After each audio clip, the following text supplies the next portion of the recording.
ప్రార్థన చేసుకుని ఉదయకాలపు కుటుంబ ప్రార్థనలో మనం ముందుకు వెళ్దాం. మరి దేవత దేవుడు గత రాత్రికాల సమయంలో చక్కటి విశ్రాంతినిచ్చి మరి ఉదయకాల సమయంలో సజీవులుగా లేపి మరి ఆయన సన్నిధానంలో మరి కుటుంబ ప్రార్థనలో ఆయన్ని స్తుతించి మహింపరుచుకునే చక్కటి భాగ్యాన్ని ఉదయకాల సమయంలో మనకు అనుగ్రహించిన దేవత దేవునికి కృతజ్ఞతలు తెలుపుకుంటూ మరి యొక్క సమయంలో ప్రార్థన చేసుకుని నేటి పరిచర్యను మనం ప్రారంభించుకుందాం. గలతీ పత్రిక చివరి అధ్యాయం 6వ అధ్యాయాన్ని నేడు బైబిల్ పఠనంగా లేఖన భాగాలను చదువుకుంటూ దేవుని యొక్క ఆలోచనల ఉద్దేశాలని మరి కుమారుడైనటువంటి యేసుక్రీస్తుల వారు ఎలా నెరవేర్చారో మరి ఆ విషయాలన్నింటినీ పౌలు గారు లేవనెత్తుతూ మాట్లాడుతూ ధర్మశాస్త్రంలోనూ అలాగే యేసుక్రీస్తుల వారు వచ్చినటువంటి తర్వాత సువార్తల్లోనూ ఆయన చేసినటువంటి సేవని పరిచర్యని పౌలు గారు తెలియజేస్తూ వాటిని ఖండిస్తూ వాటిని గద్దిస్తూ యేసుక్రీస్తుల వారు చేసినటువంటి పరిచర్యను తప్పుపట్టినటువంటి వారికి యేసుక్రీస్తుల వారు మరణ సమాధి పునరుత్థానం ఎంత గొప్పదో, ధర్మశాస్త్రము కంటే క్రీస్తు శాస్త్రము ఎంత ఉన్నతమైనదో మరి పౌలు గారు, అపోస్తులు, శిష్యులు వీళ్ళందరూ కొనసాగించుకుని బైబిల్ పరిపూర్ణం చేసి నేడు మనందరికి కూడా బైబిల్ ప్రకారంగా మనకు అందించడం జరిగింది కనుక, బైబిల్ పరిపూర్ణం చేసి మనకు అందించడం జరిగింది కనుక ఇప్పుడు మనం ఏం చేయాలనంటే దేవుని మనసుని మనము ఆయా కాలాల్లో ఆయా సందర్భాల్లో యేసుక్రీస్తు వారు, అపోస్తులు వీళ్ళందరూ ఎలాగైతే సాధించి విజయవీరులుగా మరి విశ్వాస వీరులుగా ముందుకు వెళ్ళారు, నేడు మీరు నేను కూడా క్రైస్తవులుగా మనం కూడా అలాగే లోకాన్ని జయించి వీరులుగా విశ్వాస వీరులుగా దేవుని సన్నిధికి రావాలని దేవుడు ఆశిస్తున్నాడు కనుక మరి ఆయన ఆశయాలను మరి ఆయన ఆలోచనలను నెరవేర్చేటువంటి బిడ్డలుగా మీరు నేను ఉండడానికి దేవుడు మనకి ఇచ్చిన చక్కటి భాగ్యాన్ని బట్టి దేవదేవుని స్తుతిస్తూ నేటి పరిచర్యను ప్రార్థనతో ప్రారంభించుకుందాం. మోషబాబు ప్రార్థన. మహాగణుడు మా ప్రియ వాళ్ళ మీ గమ్యమైన శ్రేష్టమైన అమెరికా వేలాది వందల సోదరు ధన్యవాద కాది సౌందర్యండి ఎడిరిగా దేని గలతి పట్టిగా తండ్రి 6వ అధ్యాయం చదువుతుండగా మాకు సమృద్ధమైన తెలివిజ్ఞానాన్ని ఏంటంటే ఇది గలతి పట్టుకొని మొదటి అధ్యాయం ఏంటంటే ఈ చివరి అధ్యాయం వరకు మాకు ఏ అడ్డంకులు ఏ ఇబ్బందులు రాకుండా చూసినట్టు మీకు వేలాది సోదరు తెలిసినండి. ఈ ఉదయకాల సమయంలో తండ్రి ఎదురుగతను మా స్థానిక సంఘంలో జ్ఞాపకం చేసుకున్నాం తండ్రి. ఊరు వేసనాలు ఉన్న స్థానిక సంఘంలో దీవించాలని కాచి కాపాడు వాటిలో ఉన్న బిడ్డలు కూడా దీవించాలని కాచి కాపాడు పరిచయం చేసుకుని బిడ్డలు కూడా దీవించాలని కాచి కాపాడుతండి. ఇది ఉండదండి మాకు వాక్యం పోసిన బీరరాజుని కూడా దీవించాలని కాచి కాపాడు. ఇంకా రోగులు కొనున్నాను ముట్టి స్వచ్ఛపడండి యేసుకృష్ణ వేతనం పరతండ్రి. ప్రార్థన పడుతున్నాం అయితే మనకి వేరే సూచించుకున్నదండి. ఈ ఉదయకాల సమయంలో వేగిరం అయితే నేను మీ అక్కడ బాగా చేసుకున్న బాగా నీకు ఎంత బాగుంటుందండి. ఈ ఉదయకాల సమయం అయితే గాలి గడతలు రాసిన పదికైతే 6వ అధ్యాయం చదువుతాను. సౌంతేని కానీ తేని బెచ్చగడ వాగుతున్న మరొక రాసుకుంటూ వచ్చింది. ఉదయకాల సమయం అయితే గాలి గడతలు రాసిన పట్టికైతే 1వ అధ్యాయం చూస్తుంది.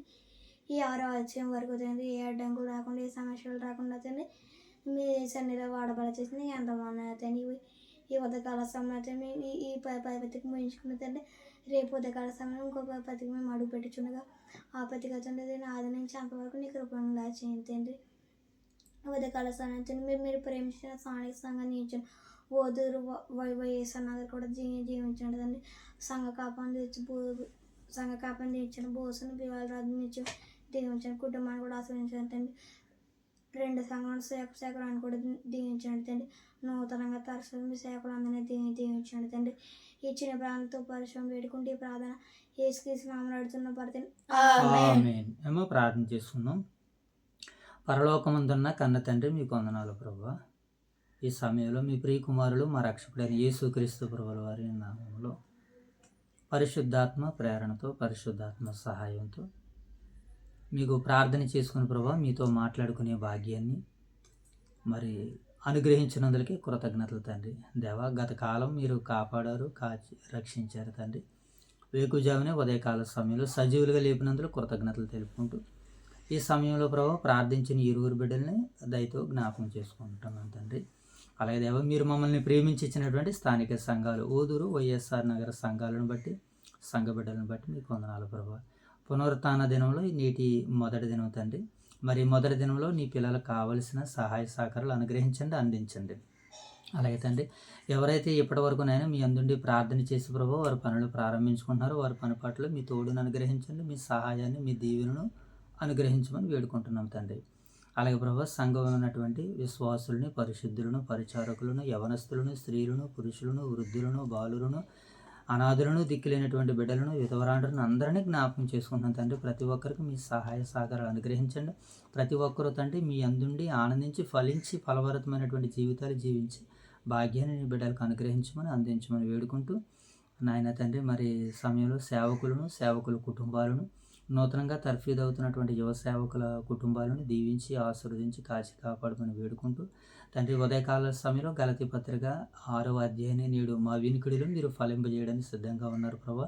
మరి ఆ మాటల్ని జాగ్రత్తగా శ్రద్ధగా వినుటకు, నేర్చుకున్నట్టుకు, తెలుసుకున్నట్టుకు మీ సహాయ సాగరాలు అనుగ్రహించమని ఈ అధ్యాయం ద్వారాగా ముగింపులోనికి మమ్మల్ని నడిపించినందుకే మరొకసారి నిండు మనసుతో కృతజ్ఞతలు తెలియజేసుకుంటూ ఈ అధ్యాయం ద్వారాగా మరింత ఆధ్యాత్మికంగా మేము నడవడానికి, మీలో ముందుకు కొనసాగడానికి, లోకానికి దూరంగా మీకు దగ్గరగా ఉండడానికి మీ సహాయ సహకారాలు మాకు అనుగ్రహించమని తండ్రి, మరి యొక్క సమయంలో ఈ పరిచర్ని వీక్షిస్తున్నటువంటి పరిశుద్ధులందరినీ దీవించి ఆశీర్వదించమని తండ్రి, దినమును కావలసిన నడిపింపును, ఆత్మశక్తిని ప్రియులైన పరిశుద్ధులందరికీ అనుగ్రహించండి.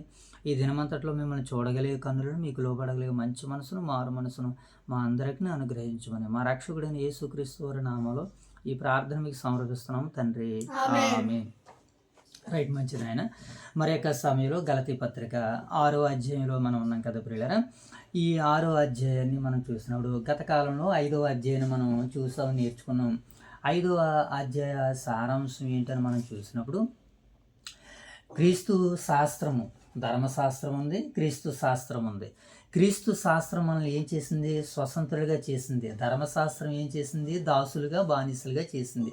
దాసుల్లో నుంచి, బానిసత్వంలో నుంచి మనము క్రీస్తు ప్రభుల వారి యందు విశ్వాసం ఉంచి స్వతంత్రులుగా క్రీస్తు శాస్త్రం ద్వారాగా మనం రూపొందించబడ్డామని, మనం అందరము శరీరానుసారులం కాదు అని ఆత్మానుసారులమని, మనము ఆత్మ ద్వారాగా నింపబడుతున్నామని నిన్నటి కాల సమయంలో 5వ అధ్యాయం ద్వారాగా మనం విన్నటువంటి వర్తమానం.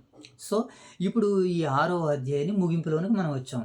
ఇక ఈ 6వ అధ్యాయాన్ని మనం చూసినప్పుడు నేపథ్యంగా మనము అందరితో ఎలా ఉండాలంటే ఒకరితో ఒకరు మనము ప్రేమ కలిగి ఉండాలి. సంఘంలో ఉన్నటువంటి విశ్వాసులు ఒకరికొకరు లోబడి ఉండాలని ఈ 6వ అధ్యాయం మనకి సెలవిస్తుంది. ఇక ఇతరులకు తీర్పు తీర్చకుండా సాత్వికముతో ఇతరులను మనం సరిచేయాలని ఈ అధ్యాయం మనకి సెలవిస్తుంది. ఏమండి, ప్రతిరోజు మనము ఆత్మకు అనుగుణంగా జీవించాలని, ప్రతిరోజు ఎలా జీవించాలి మోషబాబు? మనం ఆత్మకు అనుగుణంగా జీవించాలని, అలాగే మంచి పనులు నిరంతరం చేయాలని ఈ అధ్యాయ నేపథ్యం మనకి సెలవిస్తుంది. ఓకేనా? బాధలో ఉన్న వారికి తోడుగా ఉండాలని ఇలా ఈ అధ్యాయ నేపథ్యం మనకి ఈ రీతిగా సెలవిస్తుంది. ఓకే, ఇప్పుడు మనము సారాంశంలోనికి వెళ్దాం. ఓకేనా మోషబాబు? సారాంశం ఏం సెలవిస్తుంది మనకి? 6వ అధ్యాయ సారాంశం మనం ఆలోచన చేసినప్పుడు మొదటి 6 వచనాలు, క్షమించండి, మొదటి నుంచి 5 వచనాల సారాంశాన్ని మనం చూసినప్పుడు అక్కడ ఎవరైనా పాపములో పడిపోతే ఆత్మీయులైన వారు సాత్వికముతో వారిని ఏం చేయాలి? మంచి దారికి తీసుకుని రావాలి. ఎవడైనా ఒక తప్పుదములో పడిపోతే సాత్వికులైనటువంటి వారు, సంఘంలో ఉన్నటువంటి వారు పడిపోయినటువంటి వారిని లేవనెత్తాలి, వారిని క్షేమానికి తీసుకుని రావాలని సెలవిస్తుంది. మొదటి 5 వచనాల్లో 6వ అధ్యాయంలో మనకు సెలవిస్తుంది. ఇది మొదటి 6వ అధ్యాయం మొదటి 5 వచనాల సారాంశం. ఇక రెండో మాటను చూద్దాం. మనం కూడా పరీక్షకు లోనవుతామనేటువంటి జాగ్రత్తను కలిగి ఉండాలి. ఎలా ఉండాలి మోషబాబు? మనం కూడా ఏదో ఒకానొక సమయంలో మనం పడిపోతాం. ఇప్పుడు మన ఎదుటివారు పడిపోయిన వారికి మనం చెయ్యెత్తి వారిని లేవనెత్తి వారిని సన్మార్గంలో నడిపించాలి. ఒకవేళ ఆత్మీయంగా పడిపోవడం అంటే పాపంలో పడిపోవచ్చు, శోధనలో పడిపోవచ్చు, పరీక్షలో పడవచ్చు. అటువంటి వారిని సాత్వికులైనటువంటి వారు ఏం చేయాలంటే వారిని మంచి దారికి రప్పించాలి. ఇప్పుడు ఒకానొక సమయంలో మనం పడిపోయామనుకో, అప్పుడు మనల్ని ఏం చేస్తారు? మనల్ని ఇతరులు ఏం చేస్తారు? సన్మార్గంలోనికి నడిపిస్తారు. అందుకని ఒకని ఎడల ఒకడు ఎలా ఉండాలంటే ఒకరి భారాన్ని ఒకరు భరించుకోవాలి. రోమపత్రిక 15 అధ్యాయంలో మనకు కనబడుతుంది. ఏమండి, బలవంతులమైనటువంటి మనల్ని మనమే బలపరుచుకొనక బలహీనుల దౌర్భాగ్యాలను కూడా మనం ఏం చేయాలట? భరించబద్దులమై ఉన్నామని మనకి రోమపత్రిక సెలవిస్తుంది. 14, 15 అధ్యాయాల్లో ఇవే భాగాలు మనందరితో మాట్లాడుతున్నాయి. ఓకేనా. ఇక చివరి భాగాన్ని మనం చూసినప్పుడు 5వ వచనం, అది మొదటి 5 వచనాల సారాంశంలో చివరి మాటను మనం చూసినప్పుడు క్రీస్తు శాస్త్రము ఒకరికి ఒకరికి సహాయపడేటట్లుగా చేస్తుంది. క్రీస్తు శాస్త్రము ఒకరికి ఒకరికి లోబడేటట్లుగా, ఒకరికి ఒకరు అనుసంధానం ఉండేటట్లుగా క్రీస్తు శాస్త్రము. అంతకుముందు ఏంటిది? ధర్మశాస్త్రం ఉంది. ధర్మశాస్త్రం కంటే క్రీస్తు శాస్త్రము మెరుగైనది, గొప్పది అని మనకి ఇక్కడ సెలవిస్తుంది. ఇది మొదటి 5 వచనాల సారాంశం. ఇప్పుడు లేఖన భాగాలను చదువుకుందాం. ఓకేనా. టూకీగా మనం ఇప్పుడు మనకు అర్థమయ్యే రీతిలో మనం ముందుకు వెళ్దాం. 6వ అధ్యాయం మొదటి వచనం. సహోదరులారా, ఒకడు ఏ తప్పిదములోనైనను చిక్కుకుని ఎడల ఆత్మ సంబంధులైన మీలో ప్రతివాడును తానును శోధింపబడునేమో అని తన విషయమై చూసుకొనుచు సాత్వికమైన మనసుతో అట్టి వారిని మంచి దారికి తీసుకుని రావలెను. అంటే పౌలు గారు ఇక్కడ ఏం చెప్పాలనుకుంటున్నాడు అని అంటే, ఎవరైనా ఒకానొక సమయంలో తప్పుదమ్ములు పడిపోతే వారిని మనం ఏం చేయాలంటే మంచి దారికి తీసుకుని రావాలి. ఎలాగా? సాత్వికంతో తీసుకుని రావాలి. అతడు ఇబ్బందుల్లో ఉన్నాడా, సమస్యల్లో ఉన్నాడా? బైబిల్ అంతా మనకి ఇదే బోధిస్తుంది. ఏమని బోధిస్తుంది అని అంటే, మనము ఇతరులకి సహాయపడేటట్టుగా ఉండాలి. ఈ విషయంలో అసలే నెగ్లెక్ట్గా ఉండకూడదు. మనము చాలా కేర్ తీసుకోవాలి. అందుకొరకే మనము ఈ లోకానికి వచ్చాము. మంచి మనసుతో వారిని ఏం చేయాలి? ఇతరులని దేవుళ్ళలోనికి నడిపించాలి. తప్పిపోయినటువంటి వారు ఎవరైనా ఉంటేనే పౌలు గారు మనకి ఈ సందర్భాలని తెలియజేస్తున్నాడు. ఒకసారి మనం ఈ సందర్భం అర్థం చేసుకోవడానికి ఒకసారి యోహాను సువార్త 13వ అధ్యాయము 34వ వచనం చదువుదాం. యోహాను సువార్త 13వ అధ్యాయము 34వ వచనం చదువుదాం. Very good. మీరు ఒకరినొకరు ప్రేమింపవలెనని క్రొత్త ఆజ్ఞ ఇచ్చుచున్నాను. మనం ఒకరినొకరు ఏం చేయాలట? ప్రేమించుకోవాలి. ఇది కొత్త ఆజ్ఞ అని అంటున్నాడు ఏ ప్రభు అయిన యేసుక్రీస్తుల వారు. ఎవరు చెప్తున్నారు మోషే ఈ మాట? యేసుక్రీస్తుల వారు చెప్తున్నారు. ఏమని? మీరు ఒకరినొకరు ప్రేమింపుకోనవలెనని క్రొత్త ఆజ్ఞ మీకు ఇచ్చుచున్నాను. నేను మేము ప్రేమించినట్టే మీరును కూడా ఏం చేయాలి? ఒకరినొకరు ప్రేమించుకోవాలి. ఇప్పుడు ఒకరినొకరు మనం ప్రేమించుకున్నాం అనుకో, ఎవరైనా ఒకడు పడిపోయినప్పుడు ఏం చేస్తాం? మనము క్రీస్తు ప్రేమను బట్టి అతన్ని మనము లేవనెత్తుతాం కదా. ఇప్పుడు అదే మాటని ఇక్కడ పౌలు గారు జ్ఞాపకం చేస్తాను. ఒకడు ఏ అపరాధంలో తప్పులో అయినా పడిపోతే అట్టి వారిని సాత్వికంతో మంచి దారికి తీసుకుని రావాలి. అలా మంచి దారికి తీసుకుని రావడం లేదంటే క్రీస్తు ఆజ్ఞలు వారు పాటించడం లేదు కనుకనే ఇతరులు పడిపోతే నాకేంటి, ఆడు నాకు మొన్న వచ్చాడా, నాకు మొన్న చేశాడా, అందుకే నేను ఇప్పుడు చేయను అని అంటున్నాడు. ఇప్పుడు నువ్వు చేయలేదు రేటే, నువ్వు ఒకనొక సమయంలో పడిపోతే అది ఆలోచించడం మనిషి. క్రీస్తు సేవకులుగా, దేవుని పిల్లలుగా మనం ఏం చేయాలంటే ప్రతి విషయంలో మనం ఏం చేయాలి? మనము కూడా పడిపోతామేమో అని జాగ్రత్త పడాలి. నేను పడను అనుకోవడానికి వీల్లేదు. మహానుభావులు సహితమే పడిపోరు. ఇప్పుడు ఉదాహరణకి పేతురు గారు ఉన్నారు. అందరూ నేను విడిచిపెట్టినా నేను విడిచిపెట్టాను ప్రభువు అని అన్నారు. ఆయన ఏం చేశారు? ఆయన పట్టుకోవడానికి వెళ్తుంటే నువ్వు ఆయనతో పాటు ఉన్నవాడు కాదనంటే, అబ్బాయి నేను ఆయనతో పాటు లేను, నేను ఆయనతో పాటు ఎక్కడ ఉన్నాను అని ఒట్టు పెట్టుకున్నాడు. తాను శపించుకోవడానికి సిద్ధపడిపోయాడు. అంటే చూసారు, ఆయన పడిపోవడం అనుకున్నాడు కానీ ఆయన ఏం చేశాడు? పడిపోయాడు. కనుక నేను పడను అనుకోవడానికి వీల్లేదు. ఎవరో ఒకరు ఎక్కడో ఒక చోట, అది శారీరకంగా అయినా పడిపోవచ్చు, ఆత్మీయంగా అయినా పడిపోవచ్చు. కనుక మనకి ఏమి ఉండాలంటే ఆ సెన్స్ మనం పనిచేయాలి. మనం క్రీస్తు సేవకులము, క్రీస్తు శిష్యులము. ఆయన క్రొత్త ఆజ్ఞ ఇచ్చానన్నాడు. నిన్ను వల్ల నీ పొరుగువారిని ప్రేమించమన్నాడు. ఒకడు ఏ తప్పుదములైనా పడిపోతే నేను తిరిగి రక్షించాలి. ఈ సెన్స్ మనలో క్రైస్తవులుగా ఎప్పుడు పనిచేస్తూ ఉండాలి. ఇప్పుడు 2వ వచనం చదువు చూడండి. ఒకని భారములు ఒకడు భరించి ఎలాగు క్రీస్తు నియమమును పూర్తిగా నెరవేర్చుడి. ఇంతకీ క్రీస్తు నియమం ఏంటి? ఒకరినొకరు ప్రేమించుకోవాలని క్రొత్త ఆజ్ఞ ఇచ్చాడు. అది క్రీస్తు నియమము. ఈ నియమాన్ని మనం కాపాడడానికి ఏం చేయాలంటే, ఈయన నియమాన్ని సృష్టించడానికి ఆయన ఏం చేశాడంటే ప్రపంచ మానవాళ్ళందరి కొరకు ప్రాణాన్ని పెట్టాడు. ఇప్పుడు ఏం చేయమన్నాడు? ప్రపంచ ప్రజలందరి కొరకు వద్దు కానీ నీవు కూడా నీ సహోదరు నిమిత్తం ప్రాణం పెట్టాలని అంటున్నాడు. ఇప్పుడు మనం ప్రాణం పెట్టాల్సిన పని లేదు. ఇతరులని పాడైపోయినప్పుడు, చెడిపోయినప్పుడు మనం సన్మార్గంలోనికి, సత్య మార్గంలోనికి నడిపిస్తే చాలని దేవుడు ఆశిస్తున్నాడు. ఓకేనా మోషే బాబు? ఇది మనం జ్ఞాపకం. ఇది క్రీస్తు నియమము. ఒకని భారాలు ఒకడు భరించాలి. ఒకడు డబ్బులు లేక బాధపడుతున్నాడా, మన దగ్గర డబ్బులను కొంత ఆర్థిక సహాయం చేయి. ఇదిగో నీ సహోదరుడు అప్పుల్లో కూరుకుపోయాడా, యజమానులు వచ్చి ఇతరులు వచ్చి అతన్ని ఇబ్బంది పెడుతున్నారా, నీ వంతుగా సహాయం చేయి, నువ్వు ఆదుకో. రేపు నీకు ఒకానొక సమయం రాబోతుంది. అలాగని నాకు వస్తుంది కదని చేయకూడదు. నీకున్న దానిలో ఇతరులకు పెట్టాలి. ఇది క్రీస్తు నియమము. అందుకనే మనం క్రైస్తవులుగా మనము ఇచ్చేవారిగా ఉండాలి తప్ప ఎలాగా తీసుకునే వారికి ఎప్పుడు ఉండకూడదు. ఇచ్చింది మర్చిపోవాలి. మనం ఇచ్చింది ఏం చేయాలి, అసలే తిరిగి తీసుకోవడానికి అసలే మనము ఆలోచించకూడదు. ఇది మొదటి భాగంలో మనకి సెలవిస్తున్నటువంటి మాట. ఇప్పుడు ఎన్నో వచనము, 3వ వచనం చదువుకుందాం. ఎవడైనను ఒట్టివాడై ఉండి తాను ఎన్నికైన వాడినని ఎంచుకొని ఎడల తన్ను తానే మోసపరుచుకొనును.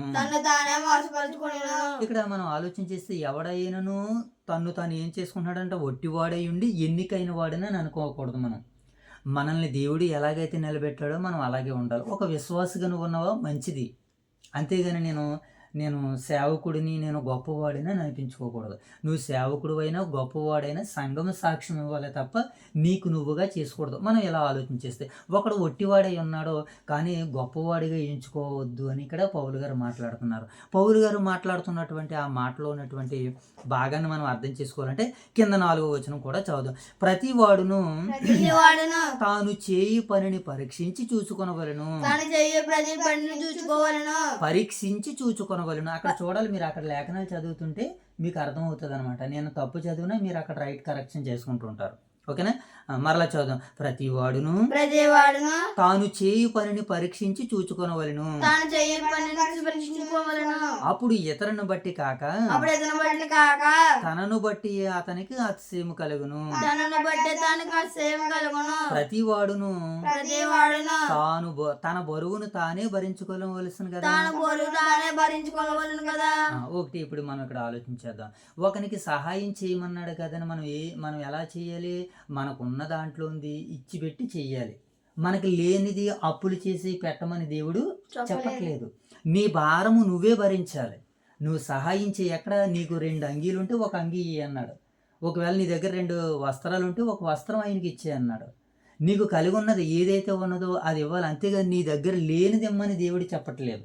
ఎందుకంటే కొంతమంది బలహీనులు ఉన్నారు, కొంతమంది బలవంతులు కూడా ఉన్నారు. ఆ బలవంతులు ఈ దారిలోనికి రావాలని దేవుడు ఆశిస్తున్నాడు. ఇక్కడ కూడా అంటున్నాడు, ఎవరిని ఒకడు ఒట్టివాడు ఉండి గొప్పవాడిగా ఎంచుకోవద్దు అంటున్నాడు.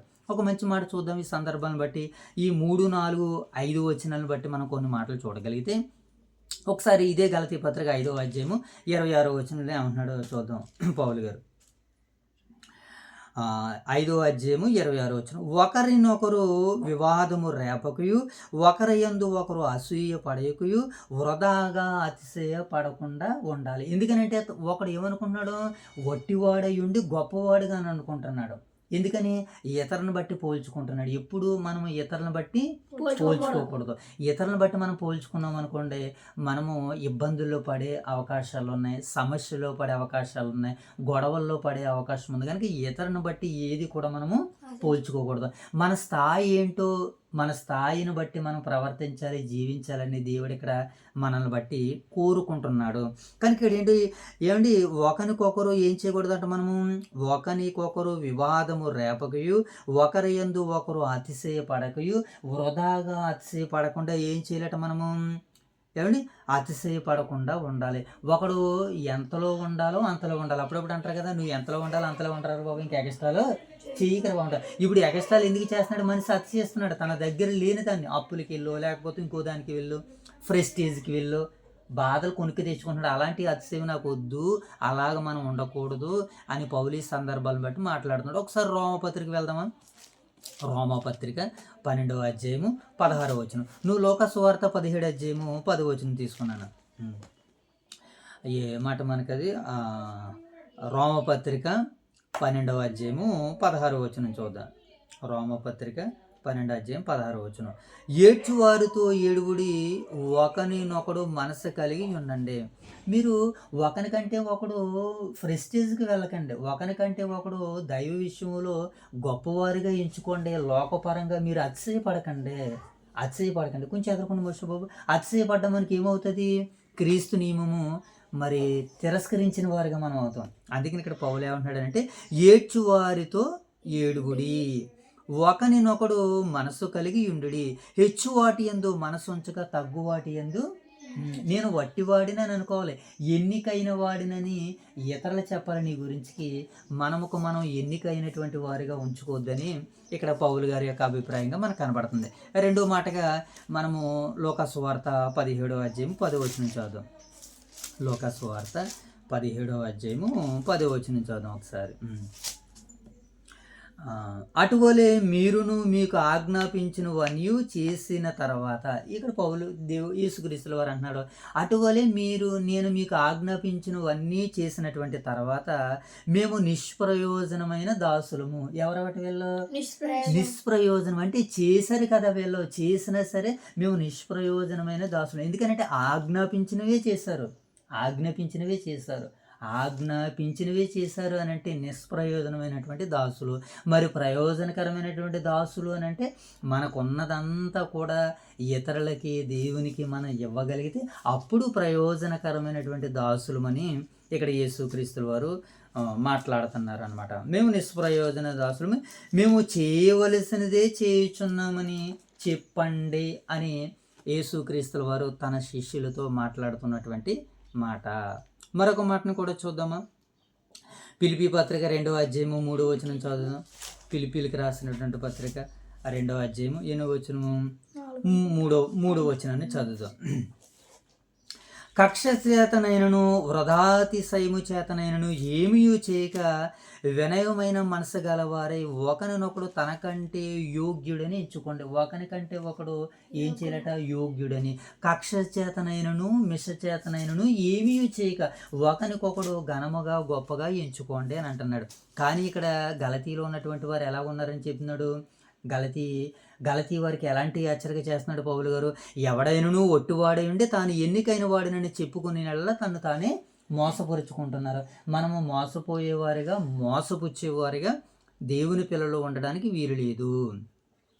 ప్రతి వాడును తాను చేయు పనిని పరీక్షించి చూచుకొనవలెను. అప్పుడు ఇతరులను బట్టి కాక తనను బట్టి తనకి ఏం కలుగుతుందట?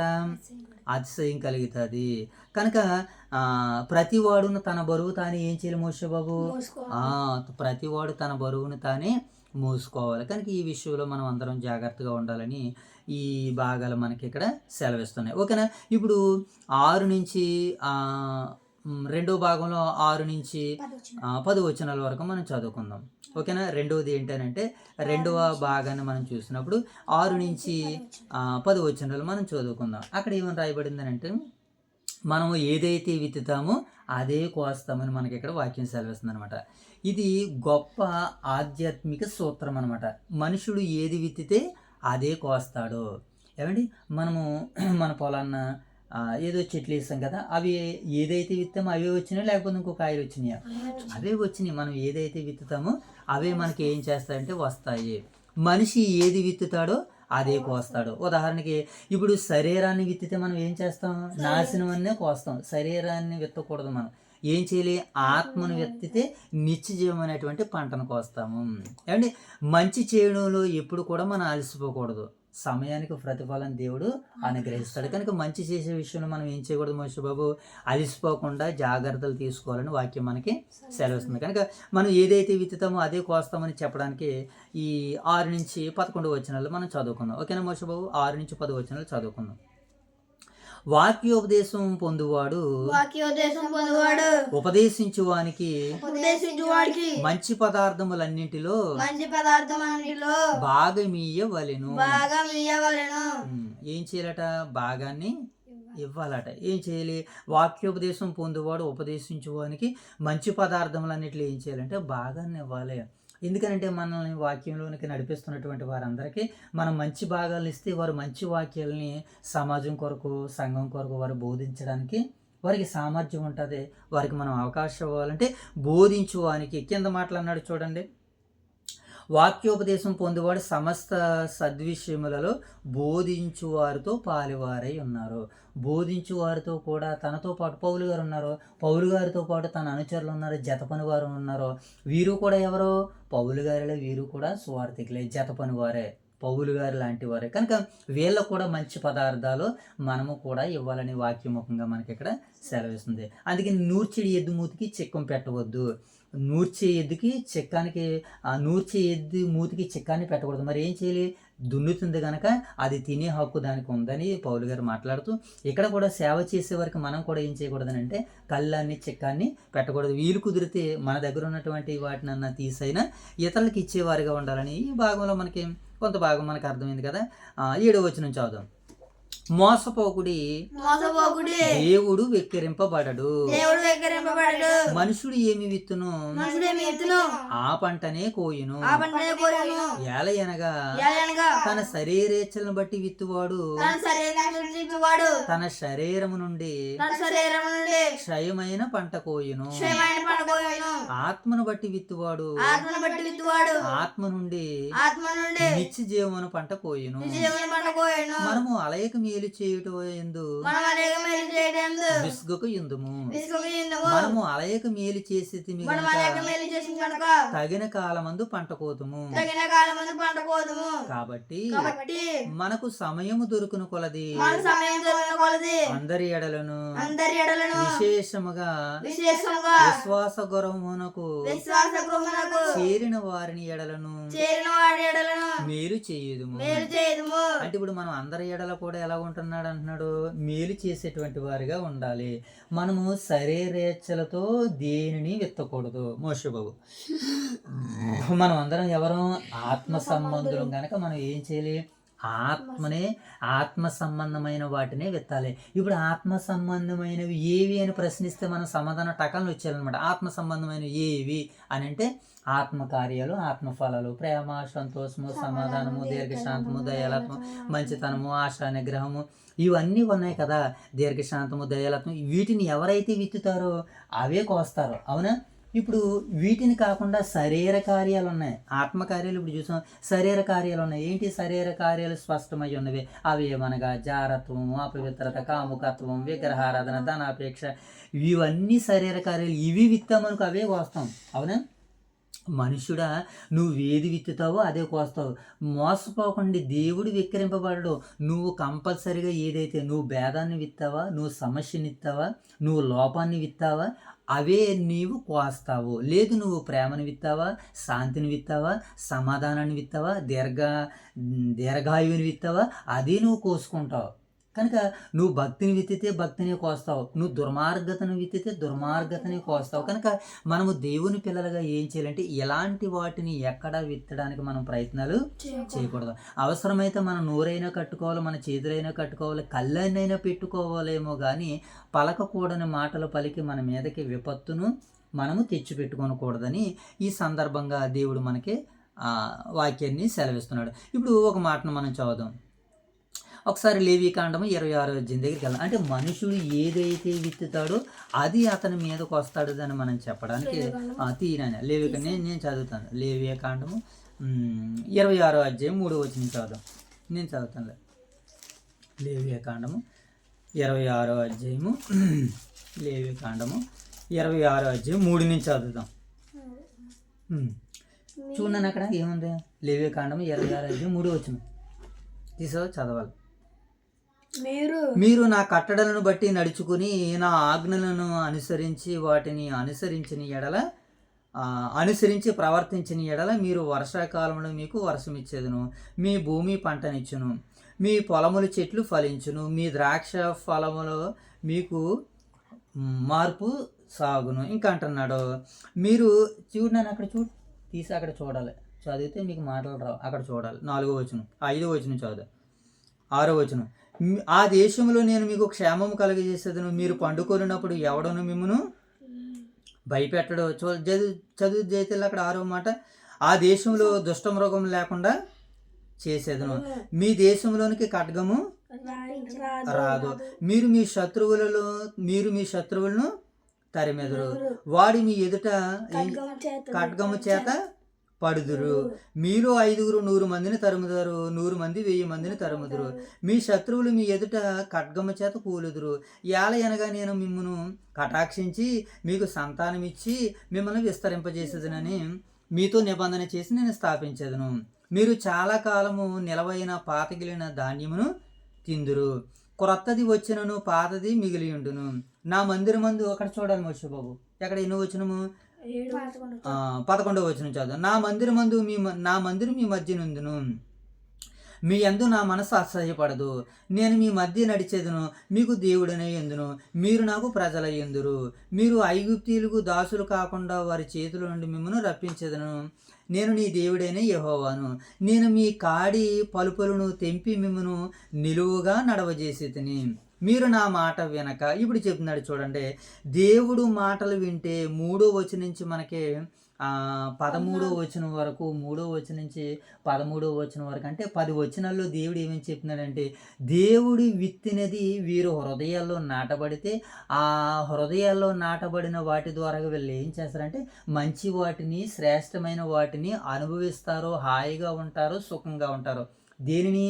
దేవుడి విత్తిన ఆ వాక్యాన్ని, వీళ్ళ యొక్క ఆజ్ఞలని వీరి యొక్క హృదయాంతరంగాల్లో వీరి కుటుంబాల్లో ఉంటే.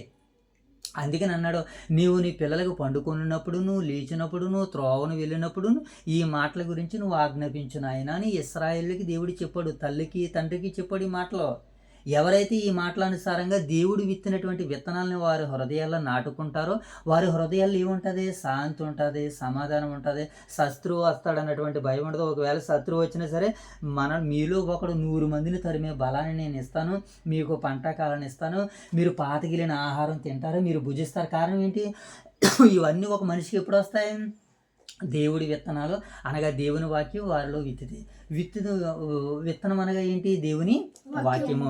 ఒకడు చేలు విత్తనాలు విత్తుకుంటూ వెళ్తున్నాడు కదా, అనగా దేవుని వాక్యం. ఒకడు విత్తుటకు పొలంలోనికి బయలు వెళ్ళను. కొన్ని మంచి నేలను పడిను, కొన్ని రాతి నేల మీద పడ్డాయి, కొన్ని మొండ్ల పొదల్లో పడ్డాయి, కొన్ని మన్ను లేని లోతైనటువంటి మీద పడ్డాయి, కొన్ని రాతి నేలలో పడ్డాయి, కొన్ని మంచి నెలలో పడ్డాయి. మంచి నెలలో పడినటువంటివి ఏం చేసినాయి? 30 దంతులుగా, 60 దంతులు, 100 అంతలుగా ఫలించినాయి. ఎవరైతే నా మాటలు వింటారో వారు కూడా ఇలా ఫలిస్తారని యేసుక్రీస్తు వారు నూతన నిబంధన గ్రంథంలో చెప్పారు. ఇప్పుడు పాత నిబంధన గ్రంథంలో తండ్రి అయినటువంటి దేవుడు ఏమంటున్నాడు? ఆయన ఆజ్ఞల అనుసారంగా మనం బ్రతికితే మనకు అవన్నీ కలుగుతున్నాడు. ఇప్పుడు దేవుని ఆజ్ఞలు కాకుండా వారు లోకంలో ఉన్నారు కదా, ఐగుప్తుల దగ్గర కొన్నాళ్ళు ఉన్నారు, కొన్నాళ్ళు ఫిలిస్తీన్లతో సహవాసాలు చేశారు. వారి దేవీ దేవతలను ఆచరించేటువంటి విధానం కొంతమందిలో ఉండిపోయింది. అలాంటి వారికి దేవుని మాటలు కాకుండా లోకానుసారమైనటువంటి వాటిని, అనగా శరీరాన్ని కానీ విత్తితే వారికి ఎలాంటి నాశనాలు వస్తాయి కింద చెప్తున్నాడు. ఇక్కడ మనం చదువు 14వ వచనం. మీరు నా మాట వినక, అవసరం లేదు, మీరు చూడండి అక్కడ, మీరు నా మాట వినక నా ఆజ్ఞలన్నిటిని అనుసరింపక నా కట్టడలను నిరాకరించిన ఎడల, నా ఆజ్ఞలన్నిటిని అనుసరింపక నా నిబంధనను మీరినట్లు మీరు నా తీర్పుల విషయమై అసహించుకొని ఎడల. అంటే దేవుని మాటలు మన హృదయంలో లేకుండా లోకంలో ఉన్న మాటలు కానీ మన హృదయంలోనికి వచ్చినాయి అనుకో ఈరోజు. కానీ ఆ రోజు ఏమంటున్నాడు దేవుడు? మీరు నా మాటలు వినకుండా మీరు నాకు వ్యతిరేకంగా ఏ పని చేసినా ఏమవుతుందో వారికి దేవుడు అక్కడ చెప్తున్నాడు. ఎన్నో వచనము? 16వ వచనం చదువున్నాను. 16వ వచనం. నేను మీకు చేయునిది ఏమనగా మీ కన్నులు క్షీణింపజేసేదను. దేవుడి మాటలు వినకపోతే ఆయన ఏం చేస్తాడట? మీ కన్నులు క్షీణింపజేసేదను. ఇంకా తర్వాత మాట ఏమన్నాడు చూడండి. మీ ప్రాణము ఆయాసపరచుదును, తాపజ్వరమును క్షయరోగమును మీ మీదకి రప్పించేదును. మీరు విత్తిన విత్తనములు మీకు వ్యర్థములగును. మీ శత్రువులు వాటి పంటను ఏం చేస్తారట? పంట వేలేసుకుంటే వేరొకరు కోస్తారట. కనుక అందుకనే మనం ఏది విత్తుతున్నామో జాగ్రత్తగా చూసుకోవాలంటున్నాడు. నేను మీకు ఆ పగవాడు నగుదును, మీ శత్రువులు ఎడల మీరు చంపబడదురు, మీ విరోధులు మిమ్మను ఏలెదురు, మిమ్మను ఎవరినో తరమకపోయినను మీరు పారిపోవుదురు. ఇవన్నీ సంభవించినను మీరు ఇంకా నా మాట వినని ఎడల నేను మీ పాపమును బట్టి మరీ 7 అంతలుగా మిమ్మల్ని దండించేస్తాను. ఎంత బాధ వీళ్ళు పడకుండా ఉండాలంటే ఏం చేయాలి మోషే బాబు? జాగ్రత్తగా మనం దేవుడు ఏదైతే విత్తమన్నాడో అది విత్తడానికి ప్రయత్నం చేయాలి. ఇప్పుడు దేవునికి మనము ప్రతినిధులుగా ఉన్నాము, దేవునికి సేవకులుగా ఉన్నాము. మనం క్రీస్తు సేవకులము. ఎవరమ్మా మనము? క్రీస్తు సేవకులు. కనుక ఇప్పుడు క్రీస్తు సేవకులమైనటువంటి మనం ఏమి విత్తాలని దేవుడు కోరుకుంటున్నాడు? ఒకప్పుడు ఇశ్రాయేలు హృదయాల్లో దేవుడు తన ఆజ్ఞల్ని విత్తాడు. విత్తినటువంటి వారు ఏం చేశారు? మేలును సంపాదించుకున్నారు, ఆశీర్వాదాన్ని సంపాదించుకున్నాడు. దేవుని మాటలు తమ హృదయంలో విత్తుకోలేనటువంటి వారు ఏం చేశారంటే రోగాలను తెచ్చుకున్నారు, ప్రాణాలను ఏం చేసుకున్నారో ఆయాసపరుచుకున్నారు. ఇంకేమంటున్నాడు దేవుడు? మిమ్మల్ని 7 అంతలుగా నేను దండించేస్తాను ఆయన అని అంటున్నాడు. కొంచెం ఎదరకూడదు. కనుక మనం అలా ఉండకుండా ఉండాలంటే ఏం చేయాలి? జాగ్రత్తగా ఏదైతే దేవుడు మనల్ని విత్తమన్నాడో అదే విత్తడానికి మనము ప్రయత్నం చేయాలి. మరొక మాటను చూద్దాము. ఒకసారి హోషేయ గ్రంథం, పాత నిబంధన, ఇదే పాత నిబంధన గ్రంథంలో ఒకసారి హోషేయ గ్రంథము 8వ అధ్యాయము 7వ వచనం చదువుదాం. హోషేయ గ్రంథము 8వ అధ్యాయము 7వ వచనం చదువుదాం. ఇలా 8వ అధ్యాయము 7వ వచనం చదువుదాం ఒకసారి. హోషేయ గ్రంథము 8వ అధ్యాయము 7వ వచనం చదువుదాం.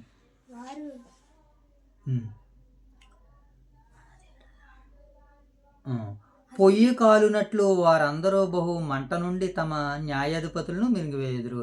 వారి రాజులందరూ హోషేయ గ్రంథము అమ్మ 8వ అధ్యాయం 7వ వచనం. Very good. 8వ అధ్యాయం 7వ వచనం కదా, రైట్, వెరీ గుడ్. వారు గాలిని విత్తి ఉన్నారు గనక ప్రళయవాయువు వారికి కోతయగును. వారు ఏం చేస్తారట? గాలిని విత్తారట. ఏమి విత్తారు మోషే బాబు? గాలిని విత్తారు కనుక వారు ఏం చేస్తున్నారు? ప్రళయవాయువు. మరి గాలి వచ్చేటప్పుడు ఏం చేస్తుంది? ప్రళయవాయువు వస్తుంది. కనుక ఇప్పుడు ఆ ప్రళయవాయువు రాకుండా ఉండాలంటే ఏం చేయాలి అంటే మనము గాలిని విత్తకూడదు. మరి మనం ఏం విత్తాలి? స్వచ్ఛమైన దేవుని వాక్యాన్ని విత్తాలి. ఈ స్వచ్ఛమైన విత్తనాలు ఎక్కడ దొరుకుతున్నాయి? కొన్ని విత్తనాలని కొని రైతులు మోసపోయి దగాపడి చాలా బాధలు పడుతూ ఉంటారు. కనుక ఏం చేయాలి? మంచి విత్తనాలు ఎక్కడైతే దొరుకుతున్నాయో మనం ఆరా తీసి అక్కడ కొనాలి. ఆ విత్తనాలు ఎక్కడ పడితే అక్కడ విత్తనాలు వేసి మనకి ఏమైపోతాయి? వ్యవసాయం పాడైపోద్ది. ఇక్కడ కూడా గాలిని విత్తాడంటే వీళ్ళ మీదకి ఏమొచ్చింది? ఇప్పుడు మోషే బాబు, ప్రళయవాయువు వీరి మీదకి వచ్చింది. వారు కోతయగును. విత్తినది పైరు కాదు, మొలకలు కాదు, పంట ఎత్తైనది. అది పంటకు వచ్చిన ఎడల మనుషులు దానిని తినెదరు. కనుక ఏం చేయాలి? దేవుడు ఏది విత్తమన్నాడో మనం అదే విత్తడానికి ప్రయత్నాలు చేయాలి. ఇదే హోషేయ గ్రంథము 10వ అధ్యాయం 12వ వచనంలో ఒక మంచి మాట ఉంటుంది. ఇదే హోషేయ గ్రంథము 10వ అధ్యాయం 12వ వచనం చదువుదాం. అది నీతిని ఫలించినట్లు మీరు విత్తనం వేయడి. మనం ఏం ఫలించినట్లు విత్తనం వేయాలట? నీతిని ఫలించినట్లు విత్తనం. అలా ఇక్కడ తీసుకో, ఇంకా నువ్వు అలా చూడు. ఏమా ఏం చేయాలట? దాన్ని నీతిని ఇలా ఉంచేసుకో. నీతిని విత్తినట్లు ఏం చేయాలట? మీరు నీతి ఫలించినట్లు ఏం చేయాలన్నాడు ఆయన? 12వ వచనం చదువు. నీతి ఫలించినట్లు మీరు విత్తనం వేడి ప్రేమను పంటనే మీరు కోస్తారు. మనం ఏం చేయాలి? నీతి అనేటువంటి ఫలాన్ని మనం ఫలించేటట్లుగా నీతిని ఫలించినట్లు మీరు విత్తనం వేయాలి. నీతి ఫలించేటట్టుగా మనం విత్తనం వేయాలి. అప్పుడు ఏం కోస్తాం? మనము ప్రేమ అనేటువంటి పంటను కోస్తాం. కనుక ఈరోజు ప్రేమకు బదులు, నీతికి బదులు అనీతిని, నీతికి దుర్నీతిని విత్తుతున్నారు, పాపాన్ని విత్తుతున్నారు. కనుక నీతిని విత్తితే మనకి ప్రేమ అనేటువంటి పంటని కోస్తాము. కనుక మనం ఏం విత్తాలని దేవుడు కోరుకుంటున్నాడో? నీతిని విత్తాలి, సమాధానాన్ని విత్తాలి, సాత్వికాన్ని విత్తాలి, దయాలత్వాన్ని విత్తాలి, వినయమును విత్తాలి, ఆశ నిగ్రహాన్ని మనం విత్తాలి. అలాంటి శ్రేష్టమైన వాటిని విత్తామనుకోండి, విశ్వాసుల హృదయాలు తేజరిల్లుతాయి.